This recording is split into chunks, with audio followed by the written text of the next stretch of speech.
मामले में जिस मोहम्मद उबैदुल्ला को 20 जनवरी को सेशन अदालत ने जोगिंदर प्रकाश नाहर के जस्टिस ने बेल दी थी मोहम्मद उबैदुल्ला को, आज उस बेल में एक बड़ा ही अलग तरीके का मोड़ निकलकर सामने आया है। दिल्ली हाईकोर्ट में आज एक बेहद अहम आदेश सामने आया है। मामला जुड़ा है तुर्कमान गेट इलाके में हुई जो पत्थरबाजी, लाठीचार्ज, आंसू गैस, फैजिलाई डेमोलिशन में हुआ और उस केस में दी गई बेल से। उबैदुल्ला को जो बेल 2026 को 20 जनवरी को दी गई थी उससे जुड़ा हुआ है। दरअसल एफआईआर नंबर 17/2026 थाना चांदनी महल में दर्ज मामले में सेशन अदालत ने 20 आरोपियों में से एक मोहम्मद उबैदुल्ला को बेल दे दी, लेकिन दिल्ली पुलिस और स्टेट गवर्नमेंट ने आज उसको दिल्ली हाई कोर्ट में उस बेल ऑर्डर को चुनौती दे दी। जबकि उबैदुल्ला की बेल 20 जनवरी को हुई, उसके अगले दिन 21 जनवरी को उसके बेल बॉन्ड भर दिए गए, उसकी वेरिफिकेशन के लिए दिल्ली पुलिस को भेज दिया गया, जिसकी वेरिफिकेशन का प्रोसेस पूरी तरह से लंबा माना गया। वो वेरिफिकेशन प्रोसेस चल रहा था और उसी बीच में Delhi high court, Delhi police और स्टेट गवर्नमेंट इस मामले को चुनौती देने के लिए पहुंच गई। जस्टिस प्रतीक जलन की अदालत ने आज इस पूरे मामले में बेल देना कोर्ट का अधिकार है, लेकिन बेल देते वक्त कारण लिखना कानूनन जरूरी है, इस तरह की सख्त टिप्पणी की है। हाईकोर्ट ने पाया कि सेशन कोर्ट का आदेश बहुत ही संक्षिप्त और बिना ठोस कारणों के था, जबकि मामला गंभीर है। पुलिस और सरकारी कर्मचारियों पर हमले का आरोप है, कई लोग घायल हुए हैं ऐसा कहा गया। हालात काबू करने के लिए दिल्ली पुलिस ने यह भी दलील दी कि 124 टीयर गैस शेल्स वो रैपिड एक्शन फोर्स को चलाने पड़े थे।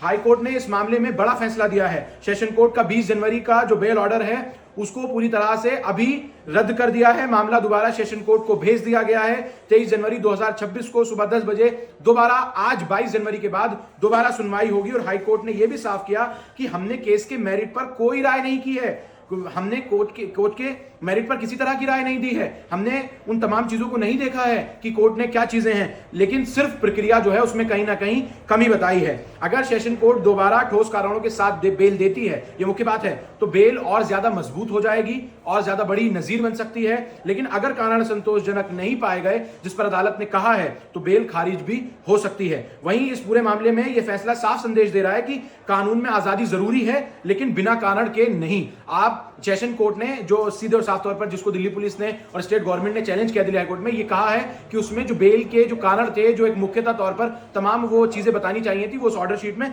नहीं बताया गया है। वहीं इस पूरे मामले में कुछ और चीजें अहम रखती हैं, वो ये कि जो उबैदुल्ला की तरफ से दलीलें दी गई थी, वो आज दिल्ली हाईकोर्ट में भी बहुत अलग तरीके से तमाम जो वकील थे, एडवोकेट खामिद मलिक, एडवोकेट मोहम्मद फैजी, उनकी टीम ने सीधे तौर पर वो कई और अन्य दलीलें दी हैं। इस मामले में हाईकोर्ट में आरोपी की तरफ से जो वकील पेश थे, जिन लोगों ने बेल अलाउ कराई थी, उन्होंने सीधे और साफ तौर पर कहा कि आरोपी का सिर्फ वीडियो में होना पाया गया है, और वो तो इसलिए भी मुमकिन है क्योंकि आरोपी उसी इलाके का रहने वाला है, उसका घर घटनास्थल से महज 50 मीटर की दूरी पर है, इसलिए मौके पर उनकी मौजूदगी स्वाभाविक भी है।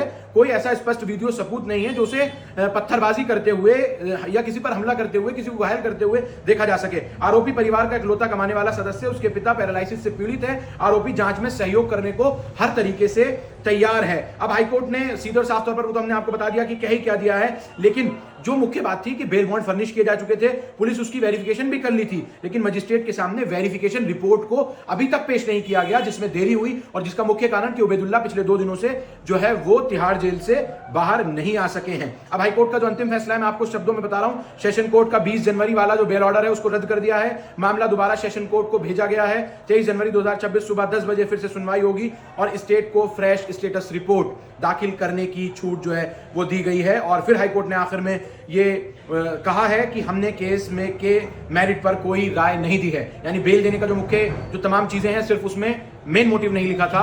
इसी वजह से हम इस फैसले को दे रहे और वापस निचली अदालत इस मामले को सुने। देखते रहिए द वेयर पॉइंट न्यूज। लेकिन फिलहाल उबैदुल्ला अभी बाहर नहीं आए हैं। अब इस मामले में दोबारा एक नया मोड़ आने के बाद सुनवाई हो रही है और उस पर जो भी कुछ सुनवाई होगी उसकी जरूर हम आपको द वेयर पॉइंट न्यूज पर अपडेट देंगे। देखते रहिए द वेयर पॉइंट न्यूज। हमारे यूट्यूब चैनल को लाइक, सब्सक्राइब कर लीजिए और फेसबुक पर, इंस्टाग्राम पर हमारा पेज फॉलो कर लीजिए। शुक्रिया।